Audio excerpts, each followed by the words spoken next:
क्या आपको पता है कि पृथ्वी पर इतना सोना क्यों, कब और कहां से आया? और इतिहास में एक ऐसी भी सभ्यता थी जिसके पास पानी से भी ज्यादा सोना था क्या? आपको पता है, सोना पृथ्वी का है ही नहीं, पृथ्वी पर सोना कहीं और से आया है, क्योंकि पृथ्वी की जियोलॉजी, पृथ्वी का नेचर गोल्ड के अनुरूप नहीं है। तो अब सवाल है कि आखिर पृथ्वी पर सोना आया कहां से? तो दोस्तों, आज हम पृथ्वी पर जितना भी सोना देखते हैं वह हमेशा से पृथ्वी पर नहीं था। ब्रह्मांड में गोल्ड दरअसल सुपरनोवा न्यूक्लियोसिंथेसिस से बनता है। मतलब कि मानो कि जो प्योर सोना होता है वह किसी मरे हुए तारे का मलबा होता है, और पृथ्वी पर जो गोल्ड पाया जाता है वह हमें अरबों साल पहले हुई, यानी कि पृथ्वी की शुरुआत में ही हुई उल्का वर्षा के कारण मिला है। और माना जाता है कि पृथ्वी पर जितना भी गोल्ड है वह डेब्रिस ऑफ डेड स्टार से आया है और वहां से पृथ्वी पर जमा होने वाला। यह गोल्ड पृथ्वी के भूगर्भ में चला गया, क्योंकि ये भट्टी समान पृथ्वी आज से करीब 4 अरब साल पहले धीरे धीरे ठंडी होने लगी थी, और उसके साथ पृथ्वी पर जो भी एलिमेंट्स थे, जो भी धातुएं थीं, वह भी ठंडी होकर पृथ्वी की बाह्य परत के आसपास स्टोर हुई। अब पृथ्वी के बाह्य सतह का घनत्व पर घन सेंटीमीटर 2.6 ग्राम है, जिस वजह से एल्यूमिनियम, मैग्नीशियम, पोटेशियम, सोडियम और कैल्शियम जैसे तत्व पृथ्वी की ऊपरी सतह पर उभर कर आए। क्योंकि यह तत्व हल्के थे, बाकी लोहा, शीशा, तांबा, मर्क्यूरी और प्लैटिनम जैसी भारी धातु ये अपने अनुभार के मुताबिक पृथ्वी के आंतरिक भाग में चली गई, जिसमें गोल्ड भी एक थी। इन शॉर्ट गोल्ड के साथ ये सभी धातुएं पातालवासी बन गई, और शायद ये धातुएं हमेशा के लिए वहां पर कैद होकर रहती। लेकिन पृथ्वी पर होने वाली प्लेट्स की चहल पहल और ज्वालामुखी विस्फोट ने इन धातुओं को कैद खानों से तोड़कर बाहर लाना शुरू कर दिया। पृथ्वी के लावा के रगड़े के साथ ये सभी धातु ये पृथ्वी की सतह पर ऊपर आने लगी, और ऐसा कई सारा सोना भी पृथ्वी के अग्निकृत सड़कों में भी जमा हुआ। धीरे धीरे बारिश के मार के चलते पृथ्वी के ये अग्निकृत पहाड़ भी गलने लगे, और धीरे धीरे वहां के कुछ स्वर्ण कण नदियों में भी स्थानांतरित हुए, और उसके बाद स्वर्ण के कण समुद्र में भी जा बसे। परिणाम स्वरूप इन स्वर्ण कणों का भंडार बड़े समुद्र और बड़ी नदियों के मामले में इतना कम था कि उसे हासिल करने के लिए बहुत टाइम और बहुत मेहनत लगने वाला था। इतनी जानकारी के बाद दोस्तों, अब हम सोने की फिजिक्स और केमिस्ट्री के बारे में जानने वाले हैं।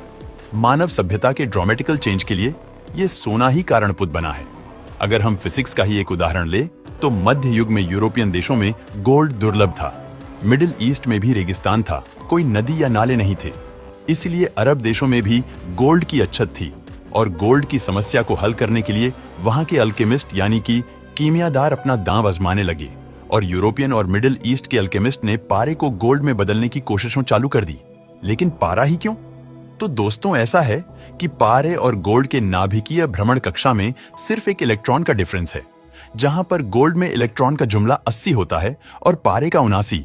अब दोस्तों, उस समय के अल्केमिस्ट ने सोने और पारे के बीच के इस एक इलेक्ट्रॉन वाले छोटे से डिफरेंट को मिटा देने की सोची, और इसके लिए उन्होंने अथाक प्रयत्न किए, लेकिन सब के सब निष्फल रहे।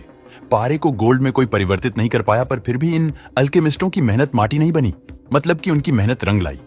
भले ही वो पारे को सोना न बना पाए हो, लेकिन पारे को गोल्ड बनाने के लिए उन्होंने जो भी प्रयोग किए, उसमें पारे को नहलाने के लिए उन्होंने 3 एसिड्स का आविष्कार किया, जो थे सल्फ्यूरिक एसिड, नाइट्रिक एसिड और हाइड्रोलिक एसिड।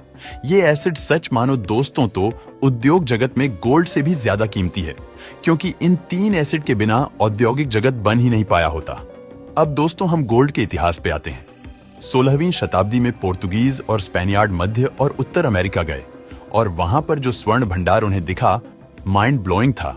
दोस्तों, दरअसल यूरोपियन के जाने से पहले ऑलरेडी नॉर्थ अमेरिका और साउथ अमेरिका में कुछ सभ्यताएं रहती थीं, जो वहां के मूल निवासी थे, जिसका नाम था इंका सिविलाइजेशन। अब दोस्तों, ये इंका सिविलाइजेशन जो हजारों सालों से डेवलप हुई थी, उस जगह पर सिर्फ सोना ही सोना मिलता था।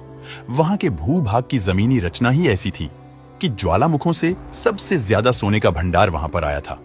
हालांकि लोहा वहां पर नहीं था, और इनका सभ्यता के लोग ये भी नहीं जानते थे कि लोहा होता क्या है। इसलिए इनका सभ्यता के लोग हर चीज में सोना घुसेड़ देते थे। सोना इतना था उनके पास कि मानो कि वो लोग कोई कील भी बनाते थे तो कील भी सोने की होती थी, और उसे ठोकने वाली हथौड़ी भी लकड़ी और सोने से बनी होती थी। इनका सभ्यता के लोगों के घर के बर्तन, चेयर, चम्मच सब कुछ सोने से बना होता था। फिर भी सोना इनके पास इतना कि खूंट ही नहीं रहा था। लेकिन उनके सोने के भंडारों में खोट पैदा करने के लिए पोर्तुगीज और स्पेनियार्ड वहां आ खड़े हो गए। वहां जाकर पोर्तुगीज और स्पेनियार्ड लोगों ने देखा तो उनकी आंखें तो फट गई। इतना सारा गोल्ड एक जगह पर कैसे हो सकता है?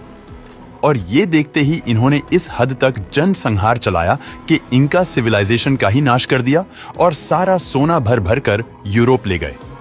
18वीं सदी में ही करीब 1350 टन से भी ज्यादा सोना साउथ अमेरिका से यूरोप ले जाया गया। उसके बाद 24 जनवरी साल 1848 की बात करें तो एक जेम्स मार्शल नाम के यूरोपियन को अमेरिका के कैलिफोर्निया राज्य की एक रिवर में और वहां के नदी नालों में चमकदार सोने के कण मिले और यहां से शुरुआत हुई गोल्ड रश की और रातों रात हजारों लोग उस जगह पर बस गए और एक गांव का निर्माण हुआ जिसे यर्बा नाम दिया गया, जो कुछ समय बाद सैन फ्रांसिस्को के नाम से जाना गया।